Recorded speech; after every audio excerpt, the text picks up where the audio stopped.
আমাদের মধ্যে অনেক মানুষ আছে কি লক্ষ লক্ষ টাকার মালিক, কোটি কোটি টাকার মালিক, আল্লাহ যা দিছে তার উপর সন্তুষ্টি নয়।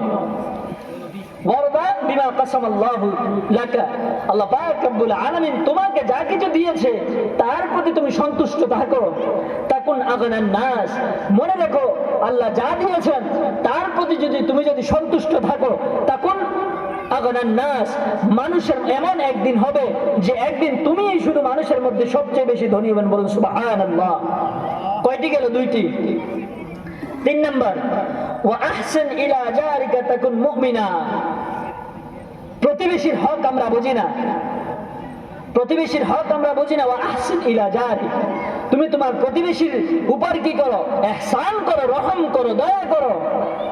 তাকুন মুমিনা, তুমি একজন সত্যিকারের, একজন প্রকৃত একজন তুমি মুমিন হবেন। বলুন সুবহানাল্লাহ।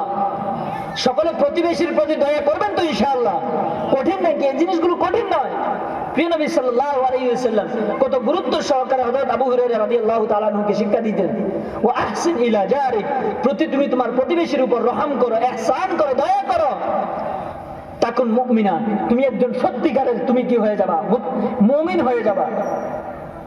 ওয়া আহিব্বা লিন-নাসি মা তুহিব্বু লিনাফসিক তাকুন মুসলিমা, তুমি তোমার জন্য যে জিনিসটাকে পছন্দ করো অন্য একজন মানুষের জন্য, অন্য একজন মুসলমানের জন্য সেটাকে কি করবা? তুমি পছন্দ করবা। তখন তুমি একজন প্রকৃত মুসলমান হয়ে যাবা। বলুন সুবহানাল্লাহ। 5 নম্বরে প্রিয় নবী সাল্লাল্লাহু আলাইহি ওয়াসাল্লাম শিক্ষা দিলেন, ওয়ালা তুকফিরিজ যাহক, বেশি বেশি হাসবে না, হাসাটাকে কি বেশি করবে না। ওয়ালা তুকসিরুজ যাহক, বেশি বেশি হাসবে না। ফাইন্না কাসরাতাজ যাহকি তুমিতুল কলব, কারণ যারা বেশি অতিরিক্ত হাসে এই হাসাটা তাদের অন্তরকে মেরে ফেলে, তাদের অন্তরকে কি করে? মেরে দেয় একেবারে।